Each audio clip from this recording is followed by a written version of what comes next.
Good morning students. Today we shall learn chapter 12 और 10th class electricity विद्युत। Part 1 में हमने विद्युत धारा और विभवांतर के बारे में पढ़ा था कि विद्युत आवेश के प्रवाह की दर को विद्युत धारा कहते हैं। और विभवांतर क्या होता है? एक तरह से आवेश को चालक के दोनों एक सिरे से दूसरे सिरे तक ले जाने के लिए जब कार्य किया जाता है उसे विभवांतर कहते हैं। अब हम विद्युत परिपथ आरेख के बारे में पढ़ेंगे। एक सेल, एक प्लग कुंजी विद्युत अवयव संयोजी तारों से मिलकर बनता है। कोई भी विद्युत परिपथ जैसा कि चित्र 12.1 में दिखाया गया है,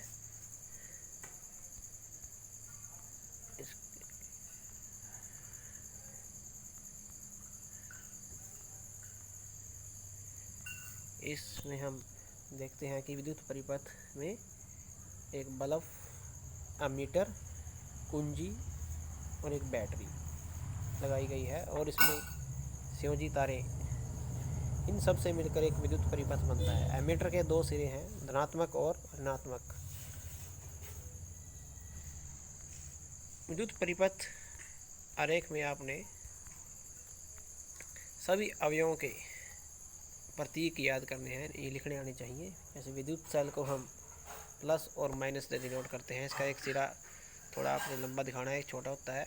और बैटरी में आप 2 या 3 सेलों से मिलकर बैटरी बनती है। ऐसे ही खुली प्लग कुंजी के लिए इसमें साइन होता है। खुली प्लग कुंजी के लिए ये साइन है। बंद कुंजी के लिए बीच में डॉट का साइन आएगा। तार संधि के लिए, यानी कि जॉइंट तारे, एक तार लेफ्ट से और एक राइट से और एक सामने से तार आ रही है तो बीच में ऐसे जॉइंट दिखाया जाएगा। बिना संधि के तार क्रॉसिंग विद्युत बल्ब को हम भी ऐसे डिनोट करेंगे। प्रतिरोधक, धारा नियंत्रक, एमीटर, वोल्टमीटर, इन सब के आपने साइन फिर नोटबुक में लिखने हैं। इसके बाद आता है ओम का नियम। मोस्ट इम्पोर्टेंट टॉपिक है ये।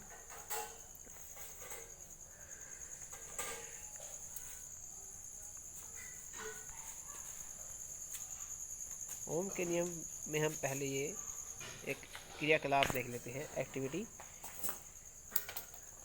इसके लिए हम एक विद्युत परिपथ तैयार करते हैं। इस परिपथ में 0.5 लंबा एक निक्रोम का तार XY और एक अमीटर, वोल्टमीटर और 4 सेल, प्रत्येक सेल 1.5 वोल्ट का होता है। और इन सब को हमने निक्रोम, निकल, क्रोमियम और या किसी भी आयरन की मिश्र धातु है। इन सबसे पहले हम परिपथ में विद्युत धारा के स्रोत के रूप में केवल एक सेल का उपयोग करते हैं। परिपथ में निक्रोम तार XY से प्रवाहित होने वाली विद्युत धारा के लिए अमीटर का पाठ्यांक 1, तार के सिरों के बीच विभवांतर के लिए वोल्टमीटर का पाठ्यांक, वोल्टमीटर से रीडिंग नोट करते हैं। वोल्टमीटर को हमें पता है V से डिनोट करते हैं। और विद्युत धारा में हम विद्युत धारा को I से डिनोट करते हैं। इसके पश्चात परिपथ में हम 2 सेल जोड़ेंगे और उसके बाद हम दोबारा ऐसे ही विभवांतर का मान वोल्टमीटर से और अमीटर से विद्युत धारा का मान नोट करेंगे। उपरोक्त चरणों को पहले 3 सेल फिर 4 सेलों को अलग अलग लगाकर हमने इसको रिपीट करना है। विभवांतर V विद्युत धारा के प्रत्येक युगल के लिए हम V/I का मान ज्ञात करते हैं। और इस प्रकार से इसकी ये टेबल बना है। जैसे पहले हमने एक सेल लिया, उसके लिए एक सेल के लिए परिपथ में जो विद्युत धारा का मान है वो अमीटर से डिनोट करते हैं और विभवांतर वोल्टेज वोल्टामीटर से डिनोट करते हैं। और उसके लिए हम इन दोनों की रेशो निकाल लेते हैं, V और I का अनुपात निकाल लेते हैं। इसी प्रकार हम इसे 2 सेल के लिए, 3 सेल के लिए, 4 सेल के लिए इसे हम दोहराते हैं। इस क्रियाकलाप में हम यह देखते हैं कि प्रत्येक प्रकरण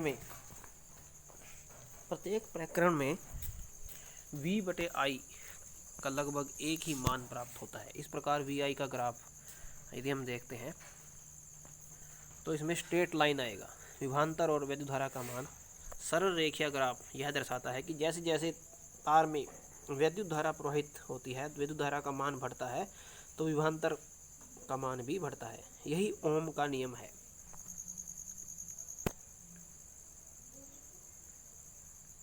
वी आई ग्राफ के अनुसार मूल बिंदु से गुजरने वाली एक सरल रेखा होती है और इस प्रकार वी और आई का एक नियत अनुपात है।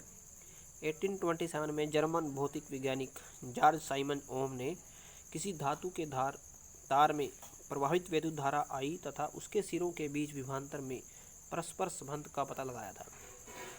एक विद्युत परिपथ में तार के दो सिरों के बीच विभवांतर उसमें प्रभावित होने वाली विद्युत धारा के समानुपाती होता है, परंतु तार का ताप समान रहना चाहिए।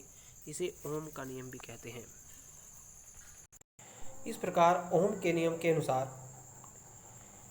किसी विद्युत परिपथ में धातु के तार के दो सिरों के बीच विभवांतर उसमें प्रभावित होने वाली विद्युत धारा के समानुपाती होता है। V समानुपाती I, विभवांतर समानुपाती होता है विद्युत धारा के, परंतु तार का ताप समान रहना चाहिए। इसे ओम का नियम कहते हैं। V/I = R। R यहाँ पे नियतांक है, कांस्टेंट वैल्यू है। यहाँ से हम एक फार्मूला बन जाता है R = V/I। इस फार्मूले को आपने याद रख लेना है। धातु के लिए दिए गए ताप पर R एक नियतांक है जिसे तार का प्रतिरोध कहते हैं। प्रतिरोध किसी चालक का वह गुण है जो अपने में से प्रभावित होने वाले आवेश के प्रवाह का विरोध करता है। प्रतिरोध का मात्रक ओम है। इसे ग्रीक भाषा के शब्द से लिया गया है। ओम को हम डिनोट करते हैं इस साइन से, इस प्रकार से। यदि किसी चालक के सिरों के बीच विभवांतर 1 वोल्ट है और उस चालक में से विद्युत धारा का मान 1 एम्पेयर है, तो हम कहेंगे कि चालक का प्रतिरोध 1 ओम है।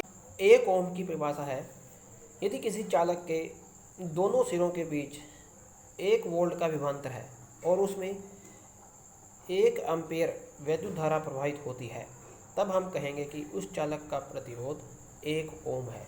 1 ओम बराबर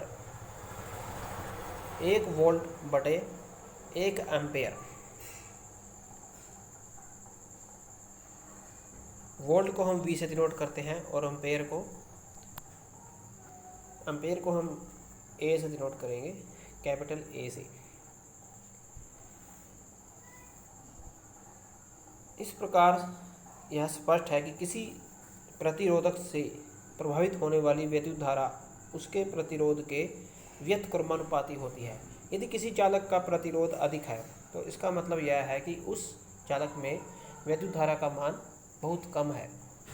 यदि विद्युत धारा का मान अधिक होगा तो प्रतिरोध का मान कम होगा। ये दोनों एक दूसरे के व्युत्क्रमानुपाती हैं। यदि प्रतिरोध दुगना हो जाए तो विद्युत धारा आधी रह जाती है। कई बार किसी विद्युत परिपथ में विद्युत धारा को घटाना या बढ़ाना आवश्यक हो जाता है।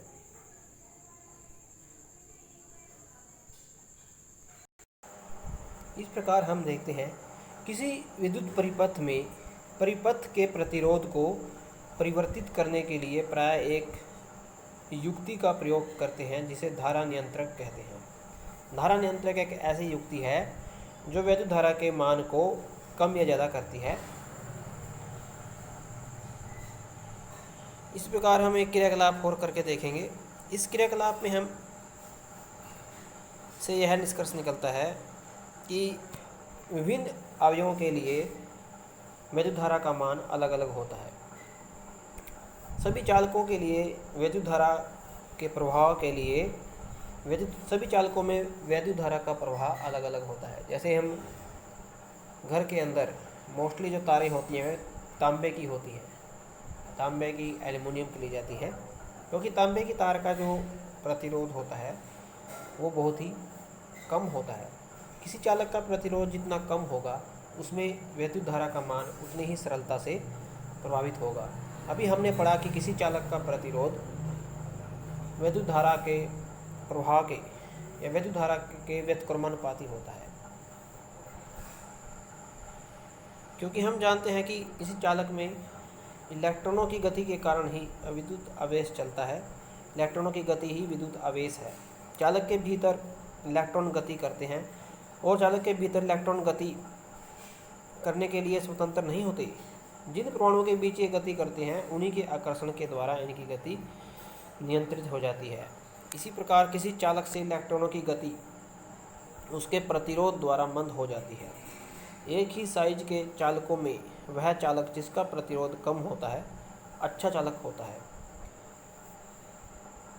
अर्थात यदि कोई चालक वैद्युत धारा अधिक प्रवाहित करता है तो इसका मतलब यह है कि उस चालक का प्रतिरोध कम है, और जिसका प्रतिरोध अधिक है, प्रतिरोध का मतलब होता है किसी चीज़ का विरोध करना, रुकावट पैदा करना। यदि प्रतिरोध अधिक होगा तो करंट कम होगा, और यदि प्रतिरोध कम है, प्रतिरोध को हम मोस्टली इंग्लिश में यूज करते हैं रेजिस्टेंस, इसको बोलते हैं रेजिस्टेंस। आपने देखा होगा, सुना होगा, कुछ जो इलेक्ट्रॉनिक डिवाइसेस हैं उसके अंदर रेजिस्टेंस लगी होती है।